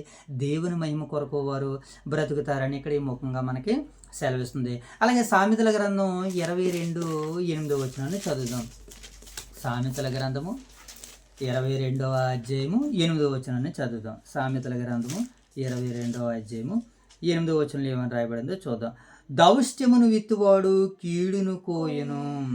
దౌష్ట్యమును విత్తువాడు ఏం చేస్తాడట? దుర్మార్గతను విత్తువాడు ఏం చేస్తాడు? ఒక మాటలో చెప్పాలంటే కీడును కోస్తాడు. కనుక మనం ఏం చేయాలి? దౌర్జన్యాన్ని, అన్యాయాన్ని మనము విత్తకూడదు. ఇవన్నీ విత్తేవారు ఎవరంటే దుష్టుడు. ఇవన్నీ విత్తేవాడు ఎవరమ్మా? దుష్టుడు. మనం 1-10 సార్లు మాట్లాడుకుంటున్నాం. అయ్యా, మనము పొలములో మంచి విత్తనాలే విత్తాము కదా, మరి ఇవి ఎక్కడి నుంచి వచ్చినాయి అని అంటే అప్పుడు యేసుక్రీస్తుల వారు ఏమన్నారు? మనము మంచి విత్తనాలు విత్తాము కదా, మరి ఆ గురుగులు ఎక్కడి నుంచి వచ్చినట్టు యేసుక్రీస్తుల వారు ఏమన్నారు, ఇది శత్రువు చేసేటువంటి పని. అంటే అది శత్రువు చేసేటువంటి పని. అంటే అపవాది ఏమి విత్తుతాడు, వాడు శరీర కార్యాలని విత్తుతాడు, అనగా లోకాశల్ని విత్తుతాడు. కనుక మనం లోకాశల్ని విత్తకూడదు. మనం ఆత్మను ఆత్మానుసారమైనటువంటి మాటలను ఏం చేయాలి మోషే బాబు, విత్తాలి అని వాక్యం మనకి సెలవిస్తుంది. మరొక మాటను కూడా చూద్దాం. ఈ యోబు గ్రంథము 4వ అధ్యాయం 8వ వచనం చదువుదాం. యోబు గ్రంథము 4వ అధ్యాయం 8వ వచనం చదువు. ఓకే నాన్న, నువ్వు చూడు 4 అధ్యాయం. ఓకే. నేను చూచినంత వరకు అక్రమమును దున్ని కీడుని విత్తువారు దానినే కోయుదురు. యోబు గారు అనుభవంతో మాట్లాడుతున్నారు. ఏమని? నేను చూచినంత వరకు, యోబు చూచినంత వరకు మనుషులు ఏమి విత్తుతున్నారట, నేను చూచినంత వరకు అక్రమము దున్ని కీడును విత్తువారు దానినే కోయుదురు. కీడును విత్తుతున్నారట. మనం అలా కీడును విత్తేవారుగా ఉండకూడదు. మరి ఏమి విత్తేవారుగా ఉండాలి? మనము ఆత్మానుసారమైనటువంటి మాటల్ని విత్తి దేవుళ్ళలోనికి నడిపించేవారుగా, ఇతరులను మనము ఆత్మ సంబంధమైనటువంటి ఫలాలు ఇతరులలో ఫలించేటట్టుగా శ్రేష్టమైన నకిలీ వాక్యము కాదు, నాణ్యమైన వాక్యము, నాణ్యమైన వాక్యంతో మనం ఎదుటి వారికి ఏం చేయాలి? బోధించాలి. అలాంటి విత్తనాలు విత్తితే అవి 30 దంతులుగా, 60 దంతులుగా, 100 దంతులుగా, ఆకు వాడక తన కాలమందు ఫలమిచ్చేటి చెట్టులా ఉంటాడు. ఆకు వాడదు. ఏమండి, 1 సంవత్సరంలోనూ 2 సంవత్సరాలను మనిషి ఎదిగేలేడు. శిశువు ఏం చేస్తాడు? 1 సంవత్సరం 10 సంవత్సరాలు వచ్చేసరికి ఒక స్థాయిలో కనపడతాడు. 20 సంవత్సరాలకు వచ్చేసరికి ఒక స్థాయిలో కనపడతాడు. 30 సంవత్సరాలకు వచ్చేసరికి ఒక స్థాయిలో కనపడతాడు. సత్యవాక్యంలో కూడా మనకి ఎత్తబడుతున్నటువంటి ఆ విత్తనాలు ఒక్కొక్క సంవత్సరం అలా వృద్ధిలోనికి వస్తాయని ఇక్కడ వాక్యం మనకి సెలవిస్తుంది. ఓకేనా? ఇక చివరిగా కీర్తన గ్రంథము 18వ అధ్యాయము 25వ వచనం చదువుదాం. కీర్తన గ్రంథము 18వ అధ్యాయము 25వ వచనం. ఓకే. దయగల వారి ఎడల నీవు దయ చూపించదు, యథార్థవంతుడి ఎడల నువ్వు యథార్థపరుడు. అంటే మనం ఏదైతే విత్తుతామో అదే చెబుతున్నాడు ఇక్కడ. దయగల మాటలు, దేవుని మాటలు ఏంటమ్మా? దయగల మాటలు మనం విత్తామనుకో, దయాపరులుగా మనం కూడా ఉంటాము, వారు కూడా దయగలిగిన వారుగా ఉంటారు. లేదు, ఒకవేళ కోపాన్ని విత్తామా, వారు కూడా కోపపడతారు. ఆగ్రహాన్ని విత్తామా, వారు కూడా ఆగ్రహపడుతూ ఉంటారు. కనుక మనం ఏమి విత్తాలని వాక్యం సెలవిస్తుంది మోషే బాబు? దయగల వారి ఎడల నువ్వు దయ చూపించదు, యథార్థపరుడు ఎడల యథార్థముగా ఉందువు, సద్భావము గలవారి ఎడల నీవు సద్భావము చూపుదువు, మూర్ఖులు ఎడల నీవు వికటముగా ఉందువు. ఏమంటే మూర్ఖుల ఎడల కూడా ఎలా ఉంటాడంటే దేవుడు వికటంగా ఉంటాడు. కనుక మనము మూర్ఖమైన వాటిని విత్తకూడదు. మూర్ఖమైన వక్రజనం మధ్యన మనము జ్యోతుల వలె వెలుగుతూ ఉండాలని వాక్యం మనకి ఇక్కడ ఈ ముఖంగా సెలవిస్తుంది. కనుక మనం ఏమి విత్తుతామో అదే కోస్తామంటాం మోషే బాబు. అవును, 100%. కనుక ఇప్పుడు మనం ఏం విత్తాలి? ఇప్పుడు సత్యవాక్యాన్ని విత్తాలి. ఈరోజు సరైన వాక్యాలని విత్తట్లేదు కనుకనే మానవాళి హృదయాలలో శరీర కార్యాలతో నిండిపోయిన సంఘాలన్నీ కూడా ఆత్మకార్యాలతో నింపబడిన సంఘాలు మరి మనము వేళ్ళ మీద లెక్క పెట్టవాలి. కనుక ఈరోజు నాణ్యమైనటువంటి స్వచ్ఛమైనటువంటి విత్తనాలు మనం విత్తాలి. అవి విశ్వాసుల హృదయాల్లో ఫలించాలి. వాళ్ళు దేవుని మహిమ కొరకు జీవించాలి. ఇప్పుడు 4వ భాగంలోనికి వెళ్ళిపోదాం, చివరి భాగంలోనికి.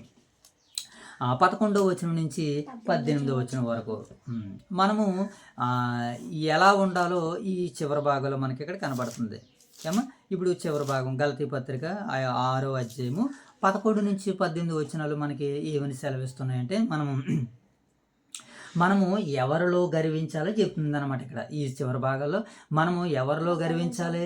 క్రీస్తు సిలువలోన, లోక ఆకర్షణలోన అనేటువంటి భాగాలు మనకి ఇక్కడ సెలవిస్తున్నాయి అనమాట. మనం ఎవరిలో గర్వించాలి? క్రీస్తు సిలువలోన, లోక ఆకర్షణలోన. ఏమండి, అలాగే మనం ఏం చేయాలంటే కొందరు సున్నతి గురించి గొప్పలు చెప్పుకుంటున్నారు. ఇక్కడ ఈ భాగంలో చివరిగా కొందరు సున్నతి గురించి ఏం చేస్తున్నారు మోషే బాబు? గొప్పలు చెప్పుకుంటున్నారు. కానీ పౌలు యేసుక్రీస్తుల వారి మరణ సమాధి పునరుత్థానాల గురించి గొప్పలు చెబుతున్నాడు. ఆయన యేసుక్రీస్తుల వారి మరణ సమాధి పునరుత్థానాల కొరకు ఆయన ఏం చెప్తున్నాడు మోషే బాబు? గొప్పలు చెబుతున్నాడు. బాహ్య ఆచారాలు కాదు, క్రొత్త సృష్టి, నూతన సృష్టి పొందడమే అని ఈ భాగాల్లో మనకి వినబడుతున్నటువంటి లేఖనాలు చూద్దాం. చివరిగా 11వ వచనం నుంచి చదువుకుందాం.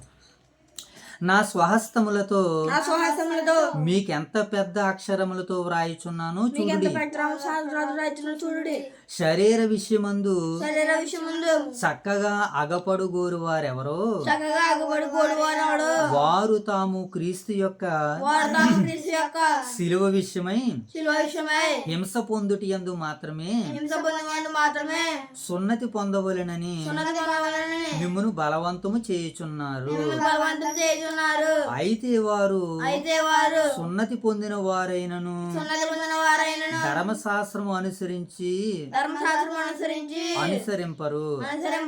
తాము తాము మీ శరీరమందు మీ శరీరమందు అతిశయపడుచున్నారు. అతిశయపడుచున్నారు. మీ నిమిత్తము మీరు సున్నతి పొందవలెనని కోరుచున్నారు. అయితే మన ప్రభువైన యేసుక్రీస్తు సిలువ యందు తప్ప మరి దేని యందును అతిశయము నాకు దూరమగును గాక. నేనును నా నేను దాని వలన నాకును లోకమునకును నేనును సిలువ వేయబడి ఉన్నాను. ఇక్కడ అబద్ధ బోధకులు చెబుతున్నటువంటి మాటల్ని మరొకసారి పౌలు గారు జ్ఞాపకం చేస్తున్నారు అనమాట. కొందరు ఏమని ప్రేరేపిస్తున్నారట వీళ్ళని. మొదటి మాటలు చెప్తున్నాడు చూడండి. ఈ అబద్ధికుల గురించి పౌలు గారు ఒక మంచి మాట అన్నాడు. ముందు వారి గురించి చెప్పడానికి 11వ వచనంలో అంటున్నాడు, నా స్వహస్తములతో మీకెంత పెద్ద అక్షరములతో వ్రాయిచున్నానో చూడండి. శరీర విషయమందు చక్కగా అగపడుగోడు వారెవరో వారు ఏం చేస్తున్నారట, వారు తాము క్రీస్తు యొక్క శిలువ విషయమై హింస పొందుటకు మాత్రమే సున్నతి పొందవలనని మిమ్మును బలవంతము చేయుచున్నారు. వీళ్ళు ఏం చేస్తున్నారట, ఇంకా సున్నతి పొందాలని బలవంతం చేస్తున్నారు. అసలు సున్నతి పొందడంలో వీళ్ళు సున్నతి ఒకటే చూపిస్తున్నారు, కానీ సున్నతి కంటే ఇంకా గొప్ప బోల్డ్ అని ఉన్నాయి. అవి వీరు పాటించడానికి ఇష్టపడడం లేదు. వీళ్ళు తల్లిదండ్రులన పట్టించుకోరు, ఎదుటి వారిన ఆశిస్తూ ఉంటుంటారు. వీళ్ళకు ఉన్నది ఇతరులకి పెట్టరు. మరి ఇవి కూడా ధర్మశాస్త్రం చెప్పింది కదా, వీటిని పైకి తీసుకుని రావచ్చు కదా. లేదు, వీటిని పైకి కాదు, ధర్మశాస్త్రంలో గొప్పది ఏదైతే ఉన్నదో దాన్ని బయటికి తీసుకుని వచ్చి ప్రజలందరినీ ఏం చేస్తున్నారంటే అయోమయ స్థితిలో పెడుతున్నారనమాట. అప్పుడు వీళ్ళు సున్నతి గురించి ఎంత గొప్పగా మాట్లాడుతుంటే పౌలు ఒక మాట అన్నాడు కదా, సున్నతి కాదురా నాయన, క్రీస్తు మరణము, సమాధి, పునరుత్థానము అవి చాలా గొప్పది. అవి దానిని బట్టి అతిశయించండి. సున్నతిని బట్టి నేను చేంజ్ చేసుకుని దేవుని కుమారుని అయిపోయినని ఒకటి చూపించి మిగతా 99 వాటిని నువ్వు కప్పెడేస్తే లాభం లేదురా కన్నా. ఒకటి కాదు చేయవలసింది, అన్నీ చేయాలని పౌలు గారికి జ్ఞాపకం చేస్తూ సున్నతిలో కాదు మరి దేనిలో ఉందని చెబుతున్నాడు ఆయన. దేనిలో ఉందని చెప్తున్నాడంటే క్రీస్తు మరణము పునరుత్థానము సమాధిలో అతిశయిస్తున్నాడట పౌలు. నేను లోకానికి నేనును సిలువ వేసేసుకున్నానని పౌలు గారు స్టేట్మెంట్ ఇస్తున్నారు. ఎలాంటి స్టేట్మెంట్ని మనం అందరం కలిగి ఉండాలని వాక్యం మనకి సెలవిస్తుంది. కనుక ఏం చేయాలి, ఏం చెబుతున్నాడంటే పౌలు గారు, సున్నతి పొందమని మిమ్మల్ని ఇబ్బంది పెడుతున్నారు కదా, వారి మాటలు వినకండి. మనము క్రీస్తు ద్వారాగా విశ్వాసులుగా స్వతంత్రులుగా మనం పిలవబడ్డామని పౌలు గారు మాట్లాడుతూ కొన్ని విషయాల్ని వారికి తెలియజేస్తున్నాడు. ఆ విషయాలు ఏంటో ఒకసారి మనము ఇక్కడ మనము తెలుసుకునేటువంటి ప్రయత్నాలు చేద్దాం. ఒకసారి గలతీ పత్రిక 5వ అధ్యాయము 19-21 చూద్దాం. ఒకసారి మనము అది పౌలు గారు అంటున్నారు కదా, లోకానికి నాకును ఏం చేశానంటున్నారు ఆయన, సిలువ వేసేసుకున్నాం అంటున్నారు కదా. ఇప్పుడు లోకంలో ఏముంది, శరీరాశ, నేత్రాశ, జీవపుటంబము, ఇవి తండ్రి వలన కలిగినవి కావు, తండ్రి వలన పుట్టినవి కావు, లోకాశ. అందుకనే లోకానికి నేను లోకానికి ఏం చేశానంటారని సిలువ వేసేసుకున్నాడట. కనుక మనము కూడా ఏం చేయాలంటే లోకంలో ఉన్న వాటిని, అనగా నేత్రాశ, మన కన్నులకు నేత్రాశ కలుగుతూ ఉంటుంది. కనుక నేత్రాశను మనం ఏం చేయాలి, దాన్ని సిలువ వేసేసుకోవాలి. మోషే బాబు ఇంకా అత్మాలు క్రికెట్ అంటాడు, లేకపోతే ఇంకా అత్మాలు ఇన్స్టాగ్రామ్ అంటాడు, లేకపోతే ఇంకా అత్మాలు యూట్యూబ్ అంటాడు. వీటికి కన్నులతో ఏం చేసుకోవాలి, ఇప్పుడే మనం సిలువ వేసేసుకోవాలి. నీ కన్ను నిన్ను అభ్యంతరపరిచిన ఎడల దాన్ని పీరికి వేసుకుని పడవేసుకోము. 2 కన్నులు కలిగి నరకాగ్నిలో పోగొట్టు కంటే 1 కన్ను గలవాడివి నువ్వు ఎక్కడ ప్రవేశించుట మేలు, నిత్య జీవంలో ప్రవేశించుట నీకు మేలు. ఈ చిన్న వయసులోని ఈ కన్నులని దేవుని మహిమ కొరకు వాడాలి, దుష్టుని మహిమ కొరకు వాడకూడదు. లోకంలో ఉన్న నేత్రాస అంతా కూడా ఎవరిదంటే దుష్టునిది. దైవానిది ఏంటి అంటే లోకంలో మనం ఉంటూ ఆత్మ సంబంధులుగా జీవించాలి. మొదటిది నేత్రాస. రెండోది ఏంటి? శరీరాస. ఏం కట్టుకోవాలి, ఏం తినాలి, ఏం తాగాలి, ఏం ధరించుకోవాలి, ఎంతసేపు ఈ శరీరం దీనినే కోరుకుంటుంది. కనుక మనం దీనమైనటువంటి వస్త్రాలను మనం ధరించుకోవాలి ఈ శరీరానికని సెలవిస్తుంది. నేత్రాస. ఈ జీవపుడంబాన్ని మనం ఏం చేయాలనంటే వాటిని మనము కనుక ఇప్పుడు ఈ నేత్రాస, శరీరాస, జీవపుడంబాన్ని ఏం చేయాలి? మనము సిలువ వేసేసుకోవాలి. అందుకనే పౌలు గారు ఏమంటున్నాడు? నాకును నేను లోకానికి సిలువ వేసేసుకున్నాను అంటున్నాడు. కనుక ఇక నేను జీవించేవాడును నేను కాదు, నా యందే క్రీస్తే జీవించుతున్నాడు అని దీనిని బట్టి ఆశ్రయిస్తున్నాడు. అంటే ఇక్కడ పౌలు గారికి లోకానికి క్రీస్తు, ఈ పౌలు గారు ఎలా కనపడుతున్నాడంటే ఒక మతిస్థిమితము లేనటువంటి ఆయనలా కనబడుతున్నాడు, ఒక అమాయకుడిగా కనబడుతున్నాడు. అంటే లోకానికి ఈయన ఏం చేశాడనమాట? ఇప్పుడు సిలువ వేసేసుకున్నాడు. లోకానికి, లోకంలో ఉన్న వ్యక్తులకి పౌలు గారికి ఒక మధ్య అగాధంలో ఉన్నదంటున్నాడు. ఒక మధ్య అగాధంలో ఉన్నాడు పౌలు. అంతటి స్థితిలోనికి, అంతటి ఆధ్యాత్మిక స్థాయిలోనికి పౌలు గారు వెళ్ళారని ఇక్కడ ఈ లేఖన భాగాలు మనకి సెలవిస్తున్నాయి. ఒక మాటను చూద్దాము మనం ఈ సందర్భాన్ని బట్టి. గలతీ పత్రిక 2వ అధ్యాయం 20వ వచనం. మనకి ఇదే గలతీ పత్రికలో 2వ అధ్యాయం 20వ వచనంలో ఏమంటున్నాడు చూడండి. 20వ వచనంలో, నేను క్రీస్తుతో కూడా సిలువ వేయబడి ఉన్నాను కనుక ఇకను జీవించేవాడు నేను కాదు, క్రీస్తే నా యందు జీవించుచున్నాడు. నేను ఇప్పుడు శరీరమందు జీవించుచున్న జీవితము నన్ను ప్రేమించి నా కొరకు తన్ను తాను అప్పగించుకున్న దేవుని కుమారి అందరి విశ్వాసం వలన నేను జీవిస్తున్నాను. కనుక పౌలు ఇక్కడ చెప్పేది ఏంటంటే నేను యేసు క్రీస్తు యందు సిలువ యందు అతిశయిస్తున్నాను. మరి లోకంలో వాళ్ళు ఏం చేస్తున్నారు? సున్నతిని బట్టి అతిశయిస్తున్నారు. సున్నతి అది చాలా చిన్నది నాయన. సున్నతి కంటే, ధర్మశాస్త్రం కంటే క్రీస్తు శాస్త్రము చాలా గొప్పది, పెద్దది. అదే మరణ సమాధి పునరుత్థానము. దీనిని బట్టే నేను అతిశయిస్తున్నానని పౌలు గారు చెబుతున్నాడు. మరొక మాటను కూడా చూద్దాం. చూడండి ఒకసారి. యోహాను సువార్త 7వ అధ్యాయం 7వ వచనం చూద్దాం. యోహాను సువార్త 7వ అధ్యాయము 7వ వచనం చూద్దాం. నువ్వు వదిలే చేస్తాడు, తమ్ముడు చేశాడు కదా. యోహాను సువార్త 7వ అధ్యాయము 7వ వచనం. లోకము మిమ్మును ద్వేషింపనేరదు కానీ దాని క్రియలు చెడ్డవని నేను దానిని గురించి సాక్ష్యం ఇచ్చుచున్నాను కనుక అది నన్ను ద్వేషించుచున్నది. ఇప్పుడు లోకము యేసుక్రీస్తుని ఏం చేస్తుంది? చేతల్లి ద్వేషిస్తుంది. కారణం ఏంటి? లోకములో ఆయన ఉన్నాడు గనక, లోకమంతా కూడా దుష్టునితో నిండుకుంది గనక, ఏది తప్పు ఏది రైటో యేసుక్రీస్తుల వారు చెప్పారు గనక లోకము కూడా ఏం చేస్తుంది? నన్ను ద్వేషిస్తుంది. అందుకనే లోకాన్ని కంపేర్ చేసుకుని పౌలు ఏం చేశాడు? సిలువ వేసేసుకున్నాడు. ఎందుకంటే లోకంలో ఉన్నది నేత్రాస, శరీరాస, జీవపు డంబము. కనుక ఇక్కడ మనం వచ్చేసరికి ఎలా ఉండాలి? జాగ్రత్తగా ఉండాలి. జీవపు డంబం వలన ఏం చేస్తుంది? నేను గొప్ప, నేను గొప్ప అని అంటది. క్రీస్తు తప్ప మరొకరు ఎవరో గొప్పగా మనము చూపించకూడదు. క్రీస్తును గొప్ప చేయడానికి ఎవరైతే ప్రయాసపడుతున్నారో వారి ముందు మనం పాదాభివందనం చేయడానికైనా సిద్ధపడాలని వాక్యం మనకి సెలవిస్తుంది. కనుక ఇటు రీతిగా పౌలు గారు ఏమంటున్నారంటే తన అభిప్రాయాలన్నింటిని కూడా మనకి తెలియజేస్తున్నారు. కనుక మనము నేత్రాస, శరీరాసను మనం కలిగి ఉండకూడదు. మనము దేని యందు అతిశయించాలి? యేసుక్రీస్తుల వారి సిలువ యందే తప్ప మరి దేని యందు మనము అతిశయించకూడదు. ఇక గలతీ పత్రిక, ఒకసారి రోమపత్రిక 2వ అధ్యాయము 5వ వచనం చూద్దాం మనం.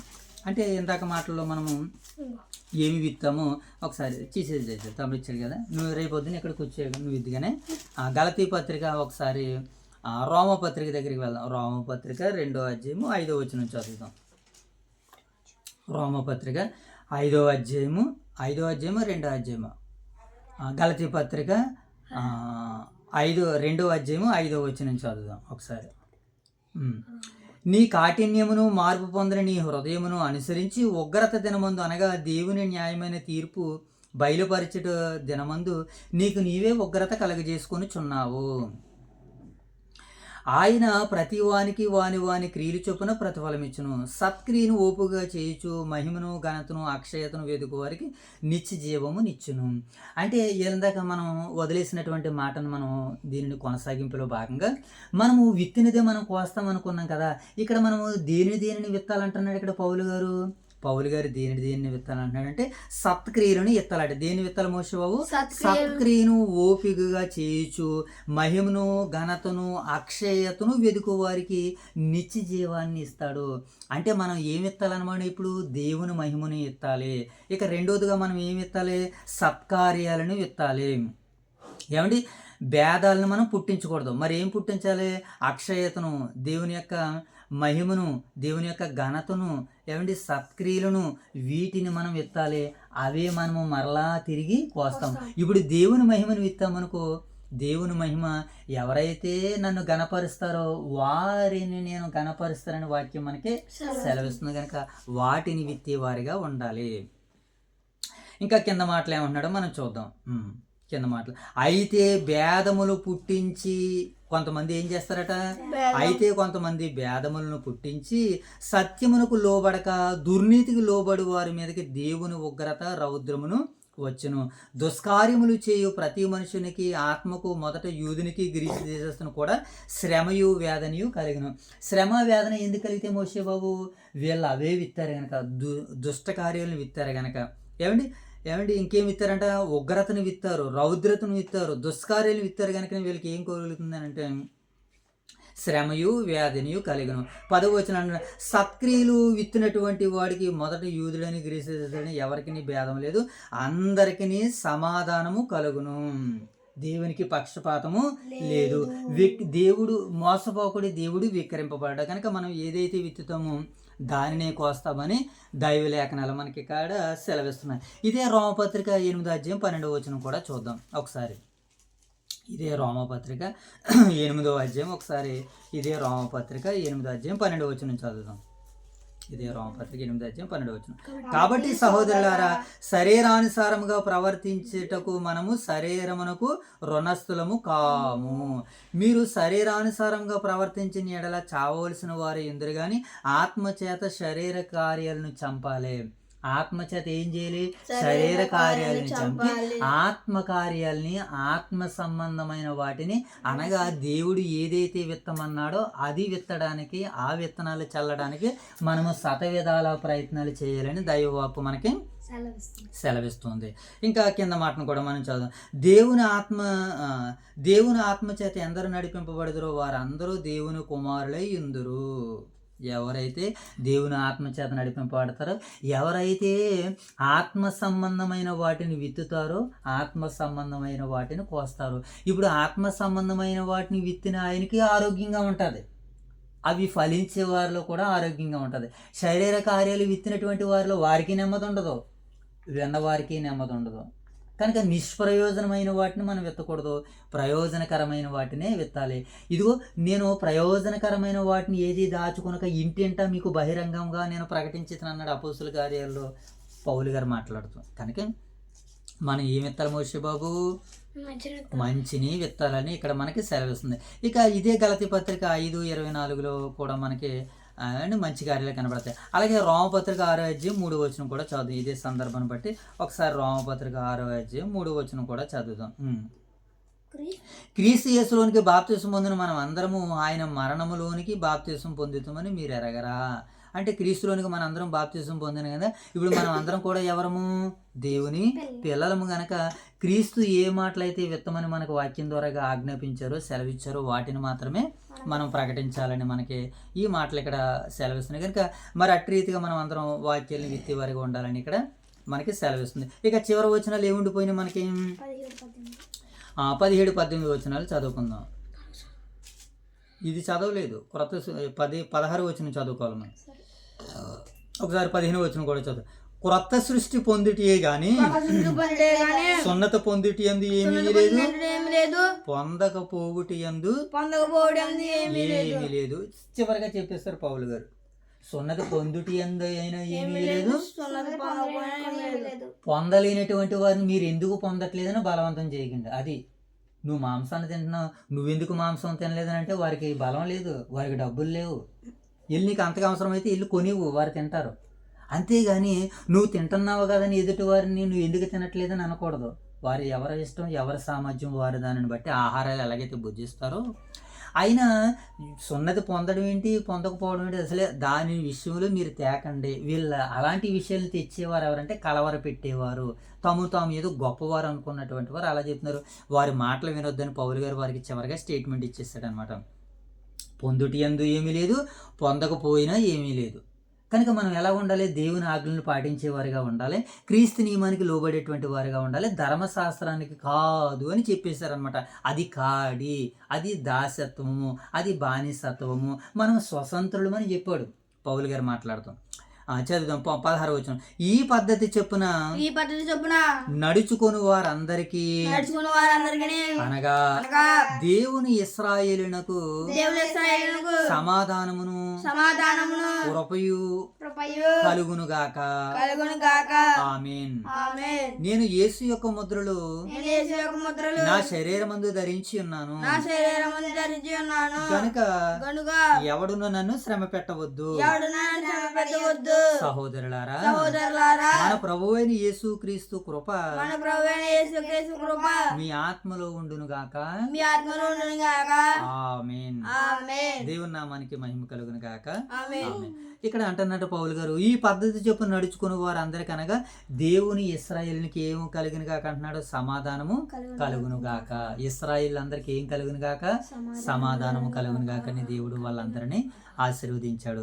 ఇక చివరగా అంటున్నాడు, నేను యేసు యొక్క ముద్రలు నా శరీరమందు ధరించి ఉన్నాను, ఇక మీదట ఎవడు నన్ను శ్రమ పెట్టవద్దు. ఈయన యేసు యొక్క ముద్రలు ఎక్కడ ధరించుకున్నాడట? తన శరీరమందు. యేసు ముద్రలో తన శరీరమందు ఎలా ధరించుకున్నాడు? మోషే బాబుకి ఇదిగో ఇక్కడ ఒక ముద్ర ఉంది, మోకాల మీద ముద్ర. ఏదైనా మొన్న ఎక్కడ పడిపోయి ఇదిగో మోకాల మీద ముద్ర ఉంది. ఎలా వచ్చింది ముద్ర? తను ఇష్టానుసారంగా వెళ్ళి సైకిల్ తొక్కి పడిపోడు కనుక ఒక ముద్ర వచ్చింది. తన శరీరాన్ని బట్టి అతనికి గాయం తగిలింది. కానీ పౌలు గారికి ముద్రలు తగిలినాయి. ఏంటి ఆ ముద్రలో? దెబ్బలు తిన్నాడు ఆయన. ఎలాగా? క్రీస్తు సువార్తను ప్రకటిస్తున్నప్పుడు ఒక్కసారి ఈకోనియా ప్రాంతంలో ఏం చేశారు తెలుసా? పౌలు గారిని రాళ్ళు ఇచ్చుకుని కొట్టేశారు. చచ్చిపోయాడు అనుకున్నారు, ఈడ్చేశారు. రాళ్ళు ఇచ్చుకుని కొడితే ఎంతటి గాయాలు అవుతాయి? ఆ గాయాలు తగ్గడానికి ఎంత కాలం పడుతుంది? ఆ గాయాలు ముద్రలుగా ఉండిపోయినట. అంటే క్రీస్తు సువార్త సేవలో పనిలో ఆయనకు కలిగినటువంటి దెబ్బలు, గాయాలు ముద్రలుగా ఉన్నాయి. ఆయన దేహమంతా క్రీస్తుకు ముద్రలుగా ఆయన దేహము సాక్ష్యం ఇస్తుంది. ఇక దేహమంతా కూడా గాయాలు ముద్రలు ఉంటే ఇక సున్నతికి ఎక్కడ చోటు ఉంది? ఇక సున్నతికి చోటు ఉందా? ఇక సున్నతికి ఎక్కడ చోటు లేదు. ఒరే రండిరా, ఎలాంటి వారు ఎవరైనా నిజమైన బోధకులు ఉంటే ఒకసారి రండి పౌలు సవాలు విసురుతున్నాడు. ఇక నన్ను ఎవడో శ్రమ పెట్టొద్దు అంటున్నాడు ఆయన. కనుక మనం ఏం చేయాలి మోషే బాబు? క్రీస్తు ముద్రలు మన యందు ఉండేలాగా మనము ప్రయాసపడాలి. ఇప్పుడు సువార్తలు వెళ్ళి ఎప్పుడైనా పడిపోయారా? అది మనకు ఆశీర్వాదమే. అది ముద్ర. ఏమండి దెబ్బ ఎప్పుడు తగిలిందండి? మొన్న లేఖనాల పరిశోధనకి వెళ్తుంటే యాక్సిడెంట్ అయిందండి, అప్పుడే నాకు కాలుకి దెబ్బ తగిలిందండి అని చెప్పేవారిగా మనము ఉండాలి. మేము అలాగే ప్రతి మంగళవారము మండపేటకి వెళ్తూ ఉండేటువంటి వాళ్ళం. అలా మండపేటకి బైబిల్ ట్రైనింగ్కి వెళ్తున్నప్పుడు ఒక ఆయన కారు ఆయన వచ్చి గుద్దేశాడు. దైవ సేవకులు రాజు గారిని, నన్ను ఇద్దరు గుద్దిగానే ఇద్దరం అలా పడిపోకుని దెబ్బలు ఏంటి ఎక్కడెక్కడ జరిగిన అవయవాలన్నీ పట్టుకున్నప్పుడు అక్కడక్కడ కొద్దిపాటి గాయాలు అని అక్కడికి వెళ్ళగానే పాస్టర్ అమ్మ గారు అక్కడ మాకు ఒంటికి దేహాలకి గాయాలకి అన్నీ కూడా మెడిసిన్ రాసి ఫస్ట్ ఎయిడ్ని మాకు చేశారు అక్కడ వాళ్ళు. అంటే సువార్తలో మాకు ఏం తగిలినాయి అంటే గాయాలు తగిలినాయి. అలా ఇంకా ముందుకు అనేక మంది చేతులు పోయినటువంటి ఒక ఆయన ఉన్నారు, సునీల్ అన్నయ్య గారు. ఆయన చేయకపోయింది చూడండి. మరి ఆయన ఎంత బాధను అనుభవిస్తున్నారు? జీవితాంత కాలము బాధను అనుభవిస్తున్నారు. క్రీస్తు యొక్క ముద్ర నా శరీరం అందు ఉండవు. ఇక సున్నతికి ఎక్కడ అవకాశం ఉంది ఆయనకి? ప్రతి గాయము క్రీస్తు మహిమ కొరకు ఆయన పొందాడు. కనుక నేడు మనము కూడా ఎలా ఉండాలంటే ఈ గలతీ పత్రిక 6వ అధ్యాయం ద్వారా దేవుడు మనకి ఏం సెలవిస్తున్నాడంటే మనం ఒకరికొకరికి ఏం చేసుకోవాలి? లోబడేటువంటి వారిగా ఉండాలి. ఏదైతే విత్తనాన్ని విత్తుతామో అదే మనము కోస్తామని వాక్యం మనకి ఇక్కడ సెలవిస్తుంది. కనుక మనం మంచిని విత్తాలి. ఏమండి లోకంలో మనము క్రీస్తు కొరకు లోకాన్ని బట్టి మనం గర్వించకూడదు, క్రీస్తుని బట్టి మనం గర్వించాలి. ఏమండి లోకాచారాల కంటే మరి క్రీస్తు యొక్క నియమము గొప్పదని మనం చూపించేటువంటి వారిగా ఉండాలని. ఇక చివరిగా ముగింపు, నేపథ్యము, సారాంశము, సూచనలు మనం చూసాం కదా. ఇప్పుడు ముగింపులో మనం చూసినప్పుడు ప్రేమతో జీవించు, క్రీస్తులో గర్వించు. ఒకవేళ అంటే గర్వించు అని అంటే అతిశయించు అనమాట. ప్రేమతో జీవించు, క్రీస్తులో అతిశయించు అనేటువంటి మాట ద్వారాగా మనకి అధ్యాయం మనకి సెలవిస్తుంది కనుక మరి దేవుడు మరి ఈ 6 రోజుల పాటు అంతేనా 6 రోజులైనా గలతీ పత్రిక 6 అధ్యాయాలు కనుక మరి 6 రోజులు దేవుడు తన మహాకృపను మనకు అనుగ్రహించి తన సమయాన్ని ఇచ్చి కాలాన్ని ఇచ్చి తన మహిమ కొరకు మరి మనల్ని నిలబెట్టిన విధానాన్ని బట్టి దేవదేవుని కృతజ్ఞతలు తెలుపుకుంటూ ఈ యొక్క సమయంలో ప్రార్థన చేసుకుని ఇటు పరిచర్యను మనం ముగించేసుకుందాం. ఓకేనా మోషబాబు ప్రార్థన. పలు మాకు తండ్రి గచ్చి మీకు అందరు మా డ్రైవ్ మీకు అందరి డ్రైవ్ ఏదైనా వాకింది ఉండేది నా వాకింది మీరు పెట్టి పెరుగు మా రోజులందరూ 30 గంటలు 5 చేసిన మీకు ఎవరైనా మా స్థానిక సంఘాలు దిగులు శాంతి కాచి కానీ ఊది రూపాయలు నా స్థానిక సంఘాలు దిగులు శాంతి కాచి కాబట్టి నూతనంగా తరఫు పొందిన మీ బిడ్డలను కాచి కాపాడించండి చిన్న పాదలు తప్పు పనులు నేర్చుకుంటే ప్రార్థన వేసి కృష్ణ పడుతుంది. ఆమేన్. Very good. మోషబాబు చక్కటి రీతిలో ప్రార్థన చేశాడు. జయతల్లి ప్రార్థన.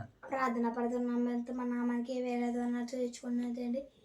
ఈ ఉదయకాల సమయంలో వేగురమైతే మీ నాకల బాగా చదువుని బాచి నీకు అంతమన్నదండి. ఈ ఉదయకాల సమయంలో ఇంకా కాలకాలతో రాసిన బతికితుంది. మేము 6వ అధ్యాయం చదువుతుండగా సమతేని గడిచి నీకు ఎంతమన్నది వెచ్చబెడ వాగుతుంది మరో పని రాసుకులా చేయండి. ఈ ఉదయకాల సమయంలో కాలకాలతో రాసిన బతికితుంది 1వ అధ్యాయం ఏంటండి. ఈ 6వ అధ్యాయం వరకు తండ్రి మీరు ఎక్కడి కింద కాసుకోనికి ఎంతమన్నది. ఈ 6 రోజులు తండ్రి ఏ అడ్డంకులు రాకుండా ఏ సమస్యలు రాకుండా తెలియ నీ నామయ్య మదుకుల్లో చేసి నీకు ఎంతమన్నా తెలియ ఉదయకాల సమయంలో ఇంకో 10 కూడా మేము మా అడుగు పెట్టి చూడగా అధ్యయంలో వచ్చాను 1వ అధ్యాయం కడపడి అధ్యాయం వరకు తండ్రి మీ నామయ్య మదుగుడిలా చేయండి తండ్రి. ఈ ఉదయకాల సమయంలో మీరు ప్రేమించే స్థానిక సంఘాన్ని ఇచ్చండి తండ్రి. ఓదూరు వైఎస్ఆర్ సంఘ కాపని చేసిన బోసును విలువలు రాదని 2 సంఘాలు సేపలను కూడా దించండి. నూతనంగా తరచని మీ సేపలందరినీ జయించండి. ఈ చిన్న ప్రాంతం తప్పు సమస్యలు పెట్టుకుంటే ఈ ప్రార్థన యేసుక్రీస్తునామములో అడుగుతున్న పడుతుంది. మహాగణుడు అయిన మా తండ్రి, మహోన్నతుడు అయిన దేవ, పరిశుద్ధుడు అయిన తండ్రి, మీకు వందనాలు ప్రభా. ఎంతసేపునైనా చక్కటి ఆత్మసమైనటువంటి పరిచర్యలు మమ్మల్ని నడిపించు ప్రభా. మీరు నాయన మీ చిత్తానుసారంగా ముందుకు నడిపించినందుకే కృతజ్ఞతలు తండ్రి. ఈ సమయంలో ఈ కాలంలో లోకానుసారంగా నాయన మేము ఎన్నిటినో అనుభవించవచ్చు తండ్రి. వాటిని అన్నింటినీ పక్కన పెట్టు ప్రభా. నాయన మీకు మొదటి స్థానాన్ని ఇచ్చేటట్టుగా మిమ్మల్ని మొదట ప్రేమించేటట్టుగా మాకు మీరు ఇచ్చిన ఈ చక్కటి సమయాన్ని బట్టి నాయన మిమ్మల్ని మనసారా స్తుతిస్తూ మహిమపరుస్తున్నాను తండ్రి. దేవా ఎంతవరకు ఈ సమయంలో నీ బిడ్డలు ఎంతో ఓపిక కలిగి ఎంతో నాయన నిరీక్షణతో ప్రభా మీ సన్నిధానంలో వారి సమయాన్ని కేటాయించారు ప్రభా. రెట్టింపు ప్రతిఫలాలను వారికి అనుగ్రహిస్తుందని వేడుకుంటున్నాం తండ్రి. అలాగే ప్రభా మరి యొక్క సమయంలో మీరు మమ్మల్ని ప్రేమించినటువంటి స్థానిక సంఘాలను, సంఘ బిడ్డలను, దైవ సేవకులను, యువ సేవకులు కుటుంబాలను జ్ఞాపకం చేసుకున్న తండ్రి వారందరినీ దీవించి ఆశీర్వదించండి. అలాగే తండ్రి ఈ యొక్క కార్యక్రమాలను వీక్షిస్తున్నటువంటి ప్రియులైన పరిశుద్ధులందరినీ మీరు దర్శించండి, దీవించండి, ఆశీర్వదించండి తండ్రి. మీ మహిమ కొరకు మీ ఘనత కొరకు పాటుపడుతుండగా నీ బిడ్డలకి అడ్డుగా ఆటంకంగా సమస్యలుగా ఇరుకుగా ఇబ్బందులుగా ఉన్న వాటిని అన్నింటిలో నుంచి నీ బిడ్డలను విడిపించినైనా మీ మహిమ కొరకు మీ ఘనత కొరకు నిలబెట్టమని వేడుకుంటూ ప్రార్థన చేస్తున్నాం తండ్రి. అలాగే ప్రభా ఈ దినమునకు కావలసిన నడిపింపును ఆత్మశక్తిని ప్రియులైన పరిశుద్ధులందరికీ అనుగ్రహించండి. ఈ దినమంతట్లో మిమ్మల్ని చూడగలిగే కన్నులు, మీకు లోబడగలిగే మంచి మనసును, మారు మనసును నీ పిల్లల మీద అంటూ మా అందరికీ అనుగ్రహించమని తండ్రి. ఇంతవరకు జరిగినటువంటి యొక్క పరిచర్య మీకు మహిమకరంగా, మాకు దీవెనకరంగా, ఆశీర్వాదకరంగా మీరు జరిగించమని నడిపించమని మా రక్షకుడైన యేసుక్రీస్తు ప్రభువుల వారి నామాలు ఈ ప్రార్థన మీకు సమర్పిస్తున్నాము తండ్రి.